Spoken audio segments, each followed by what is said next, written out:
farudduhu ilallahi war rasul in kuntum tu'minuna billahi wal yaumil akhir. Fa in tanaza'tum, apabila salah satu di antara kalian tanaza itu berselisih, ya, berselisih pendapat atau berbeda pandangan. Farudduhu ilallah, kalau ekstrimnya ya bertengkar gitu ya. Farudduhu ilallah, maka kembalikanlah kepada Allah war rasul dan rasul. Kembalikan kepada Allah dan rasul. Maksudnya adalah kembalikan kepada Al-Quran dan Sunnah Rasulullah Shallallahu Alaihi Wasallam. A bilang ini hukumnya sunnah, ya. Yang lain mengatakan ini hukumnya wajib. Ya. Maka kemudian dikembalikan kepada Al-Quran dan Sunnah Rasulullah Shallallahu Alaihi Wasallam. Ikhtilaf para ulama, ya. Maka dikembalikan kepada Rasulullah Shallallahu Alaihi Wasallam, ya, dikembalikan kepada Rasulullah Shallallahu Alaihi Wasallam. Misalnya contoh mudah, ya, contoh mudah, merokok itu wajib, sunnah, haram atau makruh. Ya. Mungkin sebagian mengatakan wajib karena kalau nggak ngerokok saya pusing. Ya. Ada yang mengatakan sunnah karena kalau saya ngerokok jadi tambah sregep ibadah. Ya. Yang lain bilang haram, ya, karena merokok itu memubazirkan harta, bahkan merusak kesehatan. Ada yang mengatakan makruh gitu ya, dibenci, ya, karena tidak sampai kepada derajat haram. Maka yang terbaik gimana? Kembalikan kepada Al-Quran dan Sunnah. Kira-kira jenengan nyari sejarah para nabi dan para sahabat itu pada rokok Anda. Habis asar misalnya di Raudhah Abu Bakar, di Samsu, terus Umar Bismillah. Gitu ya. Kira-kira gitu ndak gitu ya. Ketika dicari sejarahnya ternyata tidak, ya, yang paling aman lebih baik ditinggalkan karena tidak dilakukan oleh nabi dan para sahabat. Kelihatannya kan belum nemu gitu toh hadisnya itu toh. Para sahabat pada nongkrong rokokan di situ. Pak Arim udah nemu. Ya. Ini ketika ikhtilaf berarti kembalikan farudduhu ilallahi war rasul gitu. Kembalikan kepada Allah dan Rasulnya. Ini satu contoh. Atau juga dalam hal-hal yang lain gitu. Kembalikan ke sana. Bahkan Al-Quran sampai bilang in kuntum tu'minuna billahi wal yaumil akhir, ya, in kuntum, apabila kalian adalah tu'minuna billahi wal yaumil akhir, orang yang beriman kepada Allah dan hari akhir. Jadi kembali kepada Al-Quran dan Sunnah, kembali kepada Allah dan Rasulnya, itu syarat bagi orang yang beriman kepada Allah dan Rasulnya. Bagi yang tidak beriman, ya sakarep mau dikembalikan kemana gitu. Karena ada orang itu yang perilakunya dikembalikan kepada Al-Quran dan Sunnah. Ada yang perilakunya dikembalikan kepada adat dan budaya. Ada yang perilakunya itu dikembalikan kepada pantas dan tidak pantas. Kan masing-masing orang berbeda-beda. Tapi bagi orang yang beriman, perilakunya itu dikembalikan kepada Al-Quran dan Sunnah. Bukan hanya pantas dan tidak pantas, ya, matruk dan tidak matruk, apalagi kan begitu ya, suka dan tidak suka, tidak begitu. Tapi kembali kepada Al-Quran dan Sunnah Rasulullah Sallallahu Alaihi Wasallam. Meskipun suka atau tidak suka, senang atau tidak senang, matruk atau tidak matruk menurut hawa nafsunya. Hadhil ayat furqanun wadih wa burhanun laih firraddi ila kitabillahi wa sunnati rasulihi fi kulli tanazu'in hasala bainan nas. Di sini ayat itu menunjukkan secara jelas bahwa pasti masing-masing manusia itu pasti terjadi perbedaan pendapat, perbedaan angan-angan, perbedaan sikap, ya, perbedaan menilai itu pasti. Tapi kan ada solusinya gitu. Ketika berbeda terus kemana itu ada solusinya. Ya, wa makhtalaftum fih min syai'in fa hukmuhu ilallah. Tapi apa yang kalian perselisihkan di dalam sesuatu apapun, maka minta keputusannya fa hukmuhu ilallah. Minta keputusannya adalah kepada Allah Subhanahu wa taala. Fama hakama bihil kitab was sunnah wa syahida lahu bisihhah fahuwal haq. Wa madza ba'dal haq illa dhalal. Sesuatu yang telah diputuskan oleh Al-Qur'an, diputuskan oleh sunnah Rasulullah sallallahu alaihi wasallam, dan kemudian betul-betul dalam hadisnya itu sahih ya, maka itu adalah kebenaran. Maka itulah yang perlu kita lakukan. Famadza ba'dal haqqi illa dhalal. Tidak ada setelah kebenaran itu kecuali kesesatan. Kemudian Allah berfirman dalam surat An-Nisa ayat 80, "May yuti'ir rasul faqad ata Allah." May yuti'ir rasul, barang siapa yang ikut kepada Rasul, barang siapa yang mengikut kepada Rasulullah sallallahu alaihi wasallam, faqad ata Allah, maka sungguh orang tersebut adalah taat terhadap Allah Subhanahu wa taala. Jadi patuh terhadap Rasul, patuh terhadap Muhammad sallallahu alaihi wasallam ini adalah taat dan patuh terhadap Allah Subhanahu wa taala.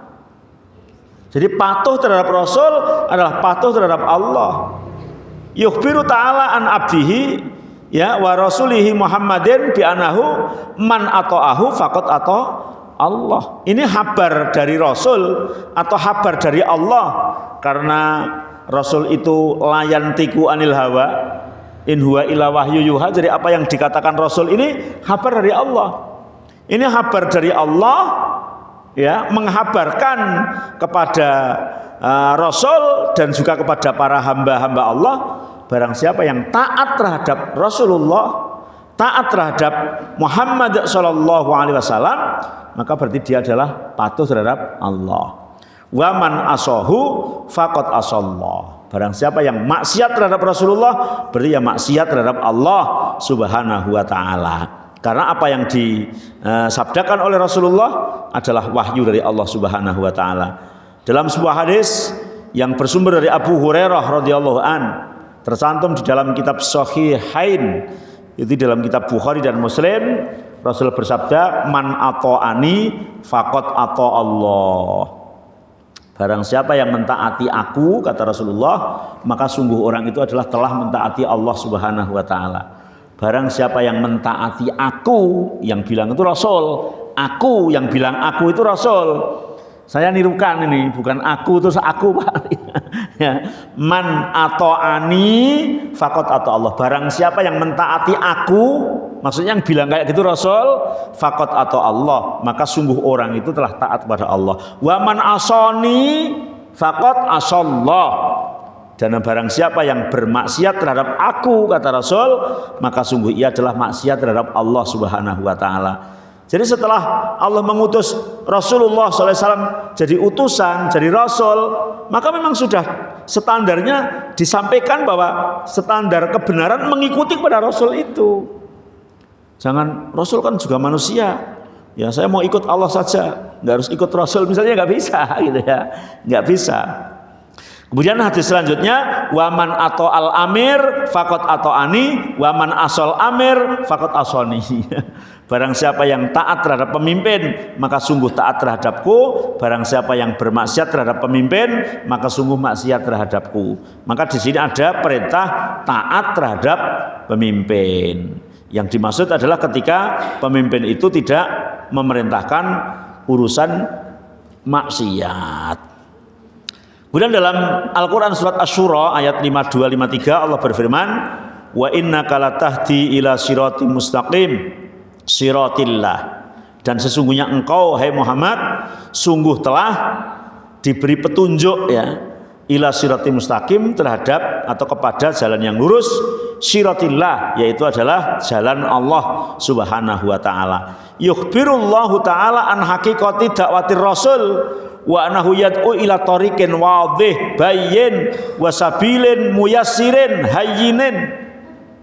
Berarti Nabi itu diutus mengajak kepada jalan yang jelas, jalan yang gamblang, jalan yang mudah, jalan yang lurus, jalan yang baik. Apa itu? Wa huwa ad-din, yaitu agama Islam. Alladzi irtadahu li'ibadih, yang Allah ridho terhadap agama Islam tersebut. Jadi agama Islam adalah agama yang jelas, agama yang mudah ya, agama yang lurus dan agama yang diridhoi oleh Allah Subhanahu wa taala. Bahkan Allah perintah ayyasbutu alaihi hatta yalqau. Selalu berpegang teguh dengan Islam hingga kamu mati bertemu Allah. Wala tamutunna illa wa antum muslimun. Jangan sekali-kali kamu mati kecuali kamu tetap berada di dalam agama Islam. Karena kadang ada orang itu yang enggak sabar. Ya, hanya diperintah Islam itu sampai mati saja. Setelah mati terserah nanti itu ya. Tapi sampai mati saja. Tapi ada banyak orang yang tidak sabar. Belum mati sudah pindah agama. Belum mati sudah ditaruh Islam itu. Belum mati sudah dibuang Islam itu. Terkadang demi sesuatu hal yang nilainya sangat-sangat rendah. Maka Al-Quran melarang wala tastaru bi ayati samanan qalila. Jangan kau jual agama kalian dengan sesuatu yang lebih murah dari agama itu. Maka kita disuruh untuk sabar sampai mati ya. Sampai mati. Mati itu kan enggak lama. Paling lama berapa Pak Ari? 100 tahun mungkin sudah lama banget kan itu dari lahir gitu ya. Kalau sudah segede kita itu enggak mungkin 100 tahun lagi itu Pak Ari. Enggak mungkin. Jadi enggak mungkin nunggu 100 tahun lagi kita sabarnya, enggak mungkin ya. Paling berapa gitu ya. Masya Allah. Jadi sabarnya sebetulnya tinggal sebentar. Tapi sabar itu berat memang. Karena waktu sebentar bisa menjadi lama. Saya pernah sakit itu di pondok dulu. Ya, sakit di pondok. Karena di pondok enggak ada orang tua, enggak ada siapa-siapa, rakno sing ngurus. Ya, jadi sakit itu ya terlentang sendiri gitu ya. Iya, nunggu waktu tuh lamanya luar biasa ya. Habis maghrib itu ditunggu terus kita iki kaya sak merem kaya sewengi ngono. Ngilir pirang menit kayak 5 menit. Iya. Nanti kayak lagi kayak sudah seminggu baru 1 jam. Karena memang sabar itu waktu yang sebentar bisa menjadi terasa lama ya. Tapi kalau sudah terlalui Masya Allah. Nah kita sabar sampai mati, mungkin bagi orang yang kesabarannya kurang bisa menjadi lama. Maka dalam Al-Quran menceritakan tentang lamanya hari kiamat itu bagi yang nggak sabar. Wa kana miqdaruhu khamsina alfasanah. Hari kiamat itu lamanya 50.000 tahun. Rasanya bagi orang yang tidak sabar. Karena yang diberi kesabaran dan diberi kemudahan oleh Allah, bisa saja orang itu nggak terasa melewati hari kiamat. Masya Allah. Kemudian Allah berfirman dalam surat An-Nur. Allah berfirman, a'udzubillahi minasyaitonirrajim.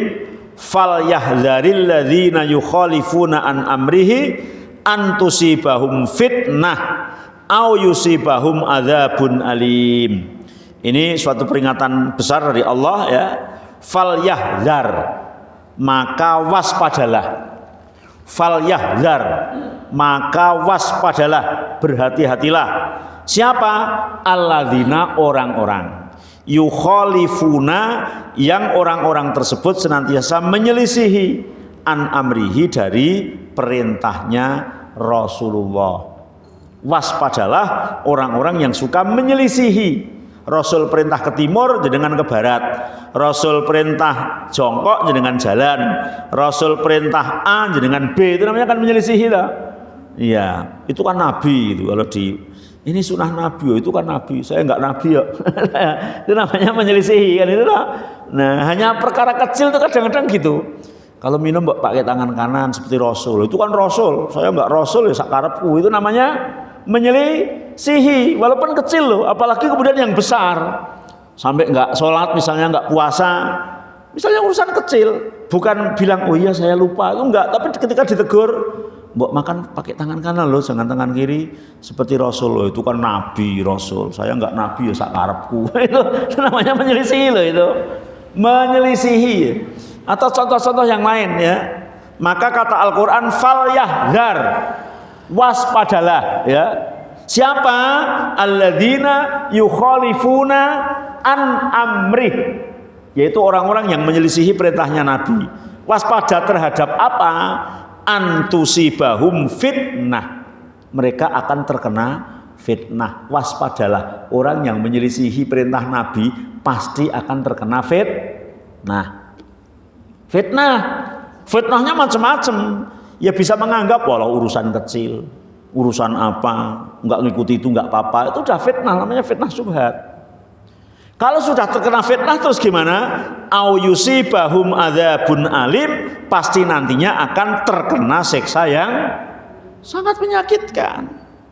Ya, au yusibahum adzabun alim, akan terkena azab yang sangat menyakitkan. Orang yang menyelisihi Nabi, yuhadzirullahu man khalafa amra Rasulillah. Ya, ini Allah mengingatkan agar orang yang menyelisihi perintah Nabi waspada. Wa huwa sabiluhu wa manhajuhu wa tariqatuhu wa sunnatuhu. Yang namanya perintah Nabi itu bisa sabiluhu, jalan hidup, wa manhajuhu, metode di dalam hidup, wa tariqatuhu, cara dalam hidup, wa sunnatuhu. Semuanya itu harus tidak menyelisihi Rasulullah. Bagaimana kita cara ibadah, bagaimana kita cara berpakaian, bagaimana kita cara bermuamalah, bagaimana kita cara jual beli, ya, bagaimana kita cara ngobrol, cara ngomong, bahkan sampai cara duduk. Maka diceritakan zaman Rasul itu haji dari Arafah mau ke Musdalifah. Itu dulu jalan melewati pohon, yang pohon itu ada cabangnya itu pendek itu, Pak. Kemudian Nabi melewati itu dingklok gini agar tidak kejaduk, ya.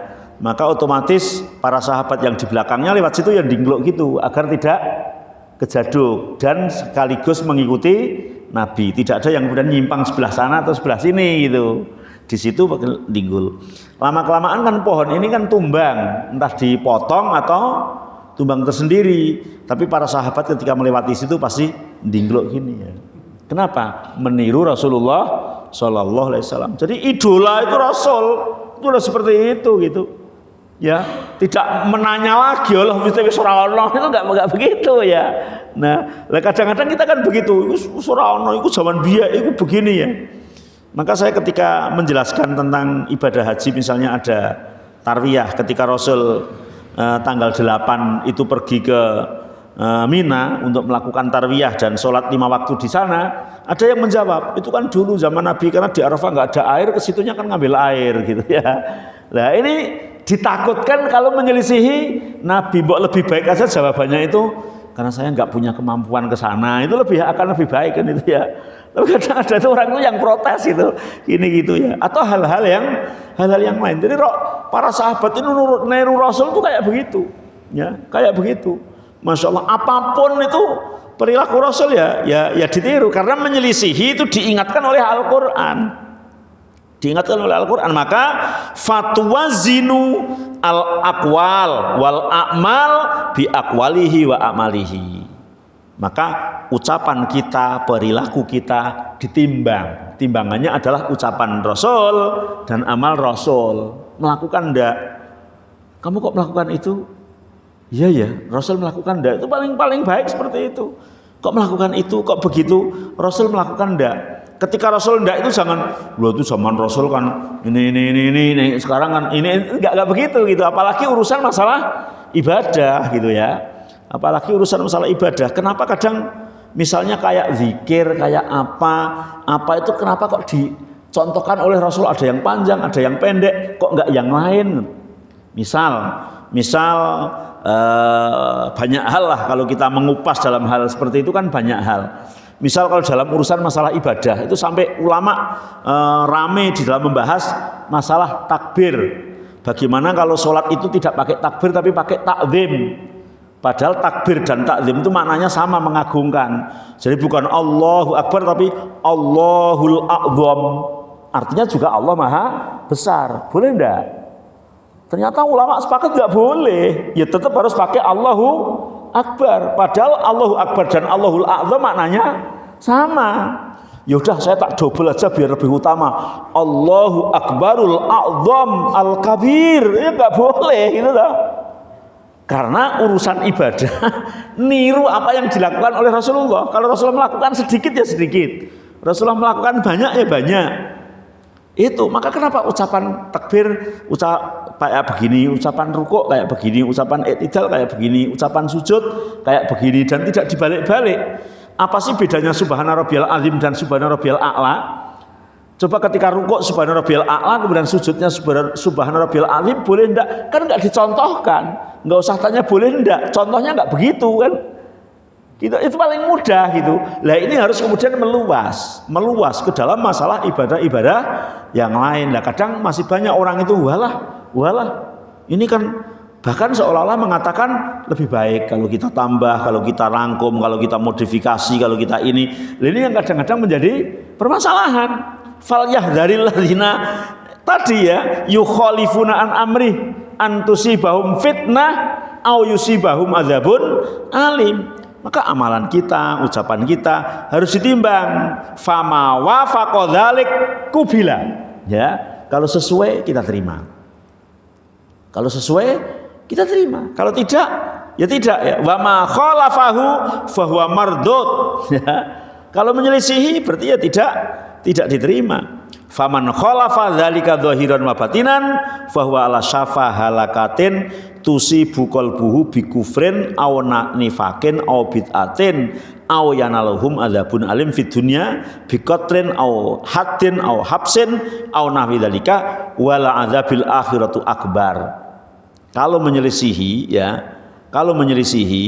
baik zahirnya maupun batinnya, maka si musannaf atau mu'alif menulis fahuwa ala syafa halakatin, dia berada di pinggiran. Syafa itu bibir itu pinggir, halakah itu hancur, di pinggir kehancuran. Maksudnya apa? Hancurnya itu dekat. Kalau dengan naruh misalnya teh gitu di pinggir, itu kan rawan untuk jatuh kan itu. Tapi kalau di tengah itu kan aman gitu. ini rawan gitu. Rawan hancur gitu. Ketika rawan hancur, tusibu qalbuhu bikufrin, hatinya bisa terkena penyakit kufur. Au nifakin, bisa jadi terkena penyakit munafik. Au bid'atin, terkena penyakit sesuatu yang tidak dicontohkan Nabi atau yang disebut dengan bid'ah. Au yanaluhum adzabun alim, bisa jadi dia mendapatkan siksa yang sangat fit dunia. Di dalam dunia, maka kadang-kadang ketika kita dunianya itu bermasalah, mungkin karena banyak perilaku kita yang belum sesuai dengan Al-Quran dan Sunnah. Itu yang untuk menjadi sebuah timbangan. Wal adzabul akhirah akbar, dan siksa di akhirat pasti akan menjadi lebih berat dan lebih besar. Allah juga berfirman dalam surat Al-Ahzab ayat 34, wadhkurna ma yutla fi buyutikunna min ayatillahi wal hikmah. Ini Al-Quran mengingatkan terhadap istri-istri Nabi.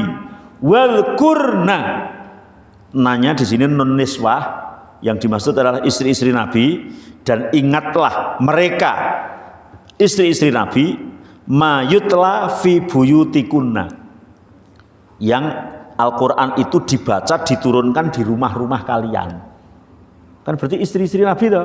Karena ketika Nabi di Aisyah, ayat turun di rumah Aisyah. Ketika Nabi di Hafsah, ayat turun di Hafsah. Ketika Nabi di Hindun, ya turun di Hindun, dan seterusnya. Ya, maka sampai teksnya Al-Quran itu mayutla fi buyuti kunna. Hei istri-istri Nabi, ya, ingatlah terhadap ayat wahyu yang turun di rumah kalian, yang dibacakan di rumah kalian. Artinya istri Nabi itu pertama kali menerima wahyu. Setelah diterima oleh Nabi, dia pertama kali yang mendengar. Kan pertama kali yang mendengar, karena turunnya di rumah mereka sebagian besar. Walaupun juga ada yang turun di perjalanan mungkin gitu ya, turun ketika naik onta dan seterusnya. Tapi sebagian besar turun adalah di rumah istri-istri Nabi. Maka sampai ini di dalam surat Al-Ahzab, wadhkurna ma yutla fi buyutikunna. Kemudian dijelaskan min ayatillah, yaitu dari ayat-ayat Allah. Tapi di belakang ada tambahan wal hikmah dan sunnah. Jadi istri-istri Nabi ini diingatkan oleh Allah nikmat yang besar yang diberikan kepada mereka, yaitu satu, Al-Quran turun di rumah mereka. Yang kedua, dia selalu menyanding Nabi. Dan Nabi ini omongannya, perilakunya, bahkan diamnya adalah merupakan bagian dari hadis Nabi. Perkataannya namanya qauli, perbuatannya namanya fi'li. Bahkan diamnya Nabi atau Nabi mendiamkan tidak mengomentari sesuatu, itu juga termasuk hadis, namanya takriri. Ini nikmat yang besar bagi istri Nabi. Yaqulullah li nisa'in nabiyyi udhkurna hadhihi ni'mah allati khusistunna biha min bainin nas atau min bainin nisa idil wahyu yanzilu fi buyutikunna. Kalian adalah lebih mulia dibanding dengan perempuan-perempuan seluruh dunia. Kalian lebih dipilih oleh Allah Subhanahu wa taala. Kemudian al-hikmah adalah sunnah sebagaimana kesepakatan para ulama.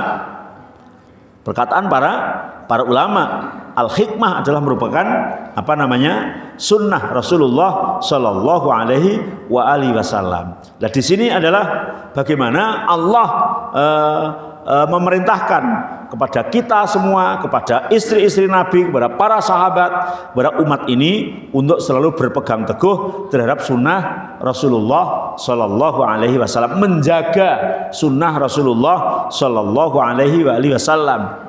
Ya, dijaga apa yang telah diturunkan oleh Allah kepada Rasulullah Shallallahu Alaihi Wasallam. Al-hikmah di situ adalah as-sunnah. Bagaimana Allah memerintahkan untuk menjaganya. Ayat-ayat yang membahas tentang itu adalah banyak sekali.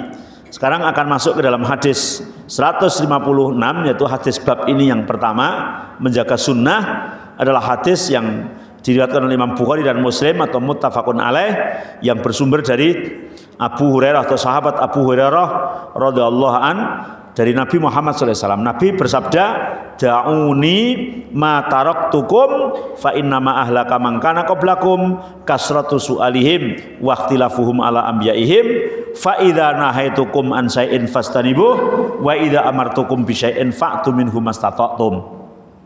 Da'uni, biarkanlah aku, hai para sahabatku, ma taraktukum, apa-apa yang aku tinggalkan pada kalian. Biarkanlah, diamkanlah, rukuni min kasrati su'al. Kalau aku perintahkan, lakukan. Kalau aku larang, tinggalkan. Nggak usah banyak tanya. Bahasa biarkan itu. Karena Nabi itu wahyu dari Allah. Nabi itu diutus untuk dilihat dan ditiru. Nggak usah banyak tanya gitu. Da'uni mataraktum, tinggalkanlah aku. Enggak usah kamu banyak komentar ya. Mataraktukum, terhadap apa-apa yang aku tinggalkan atas kalian. Kenapa? Fa innama ahlaka man kana qablakum kasratu su'alihim. Karena hancurnya umat-umat dulu itu karena banyaknya bertanya terhadap para nabinya. Tapi waqtilafu ala anbiya'ihim, mereka menyelisihi nabinya. Banyak bertanya tapi sedikit beramal.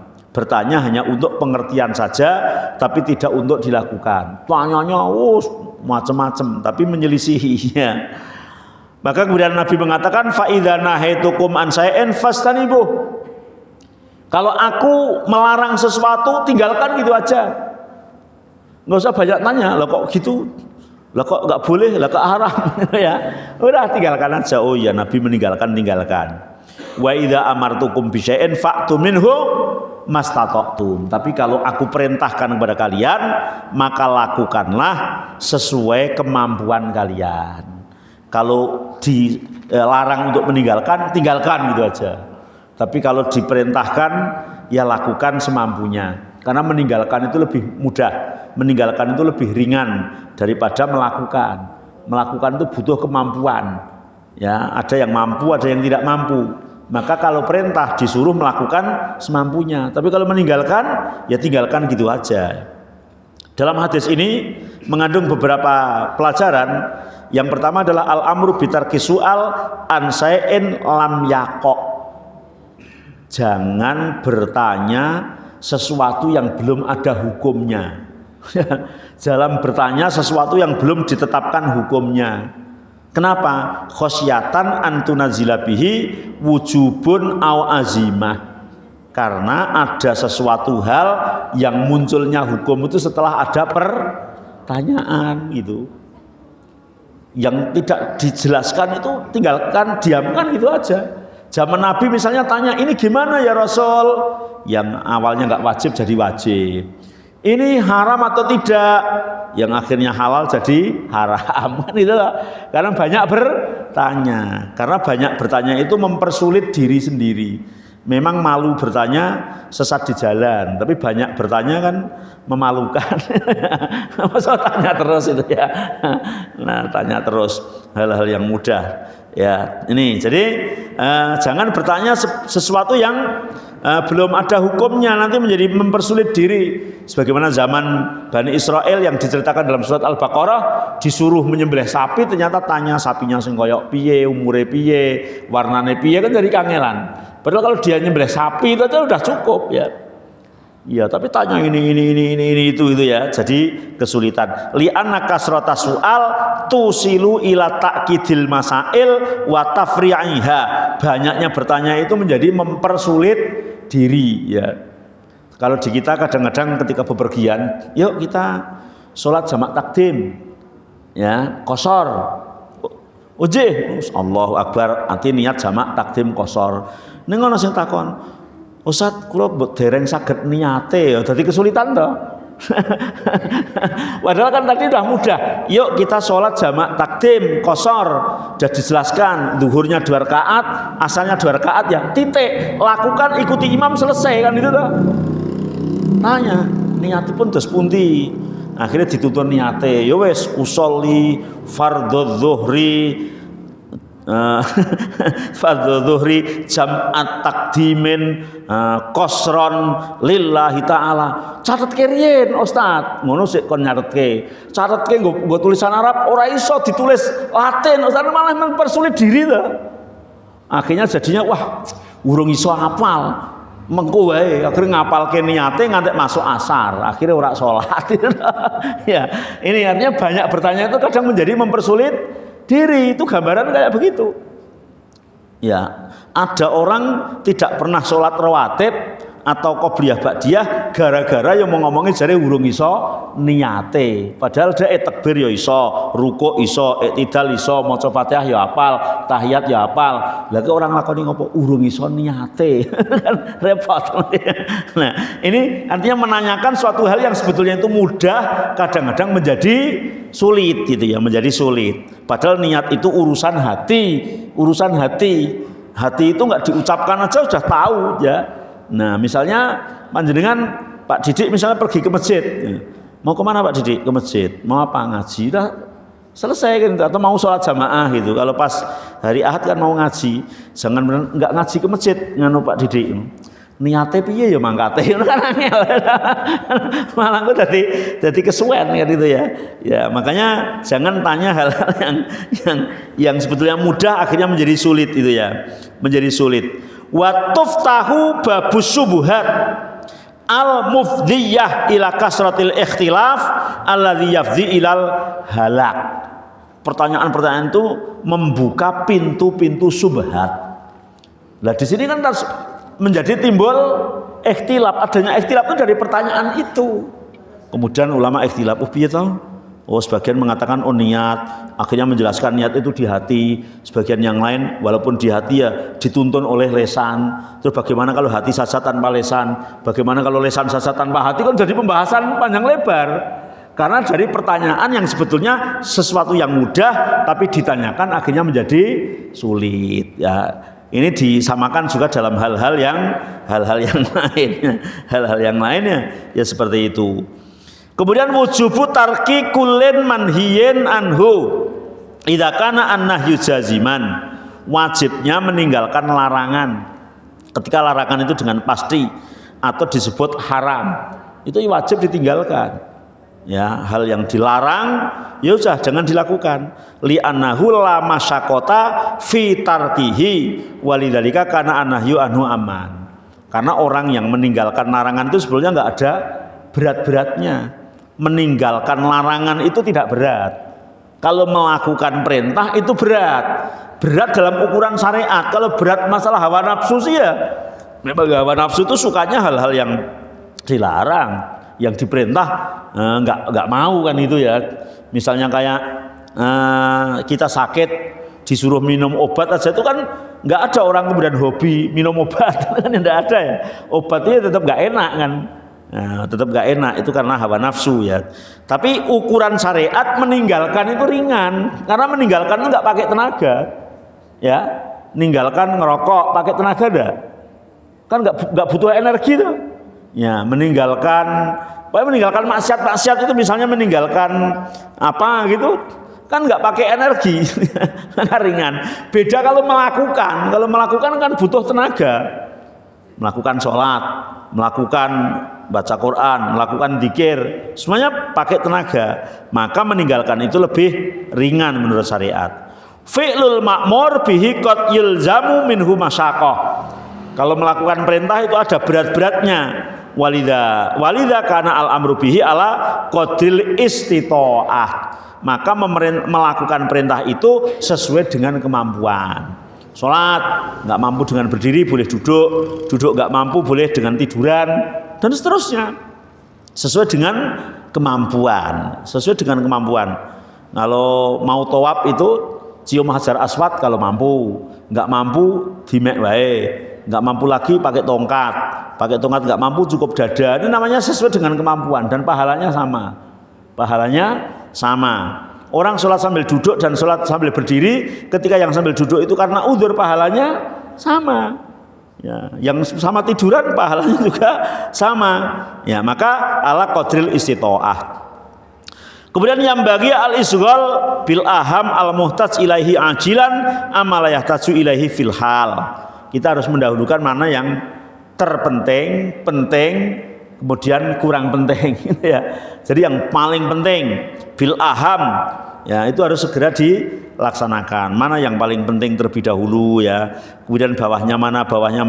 Maka kita ada skala prioritas ya, Maka ilmu tentang wudu mungkin harus didahulukan, kemudian ilmu tentang sholat, kemudian seterusnya ilmu tentang puasa, kemudian amalan mana yang amalan harian, mana yang amalan mingguan, mana yang tahunan. Itu kan ada yang skala prioritas bil aham al muhtaj. Kemudian yang bagi alal muslim ayab hatha amma jaa anillah wa rasulih thumma yastahidu fi tafahumi dzalik. Nah, sebaiknya seorang muslim ya tetap membahas, merembuk ya, membicarakan apa-apa yang datang dari Allah dan Rasulnya. Kemudian setelah itu boleh dalam memahami itu dengan istihad kita. Ya, kita berhenti terhadap apa yang diinginkan oleh Allah. Kita kemudian sibuk dalam mengamalkan ya, jangan hanya jadi pengertian. Fa in kana minal ilmiyat saddaqahu wa taqadda haqiqatahu. Ketika itu adalah urusan ilmu saja yang memang tidak perlu diamal ya. Ilmu yang harus kita yakini, memang mengamalkannya adalah meyakini, ya kita yakini. Misalnya Allah cerita tentang hari kiamat, mengamalkannya gimana? Ya meyakini kan. Oh, kiamat itu kayak begitu, oh surga itu kayak begitu, oh neraka itu kayak begitu. Mengamalkannya adalah meyakininya.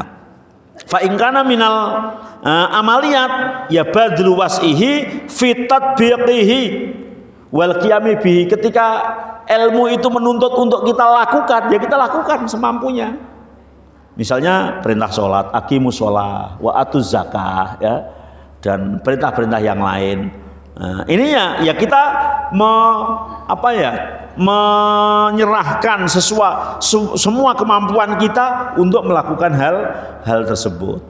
Amma idza kanat al-himmah masrufatun inda sima'il amri wan nahyi ila fardi umurin qad taqa'a wa qad la taqa'u ma'al i'rad anil qiyam bi muqtadha ma sami'a fa inna hadza yadkhulu fin nahyi li anna tafaqquh inna ma yuhmadu lil amal la lil mura' wal jidal.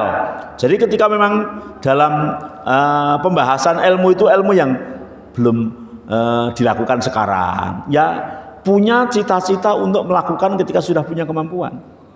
Misalnya ilmu tentang puasa dan sekarang puasanya masih jauh, misalnya puasa wajib ya, atau ilmu tentang haji ternyata kita belum daftar atau sudah daftar tapi kuotanya lama itu ya. Nah, Ini bukan hanya untuk diperdebatkan, tapi justru untuk persiapan bagaimana ketika sudah sampai waktunya kita bisa mengamalkan hal-hal yang sudah kita dengar, hal-hal yang sudah kita ketahui. Ini cara bagaimana kita menjaga sunnah Rasulullah Shallallahu Alaihi Wasallam. Sunnah yaitu sesuatu hal yang dicontohkan, yang dilakukan oleh Rasulullah Shallallahu Alaihi Wasallam, dan jumlahnya adalah banyak banget. Ada yang sunnah yang besar, artinya itu adalah urusan hal yang wajib. Mungkin ada yang mungkin kelihatan kecil, tapi itu adalah perkara yang penting gitu ya. Nah, itu semuanya kita melihat ya kepada apa yang dilakukan, dibiasakan oleh Rasulullah SAW, kemudian kita tiru. Jadikanlah Rasulullah adalah sebagai idola kita dalam kehidupan kita, agar hidup kita betul-betul di bawah naungan dan ridho Allah Subhanahu wa Ta'ala. Ya, sampai di sini kalau ada pertanyaan persilahkan.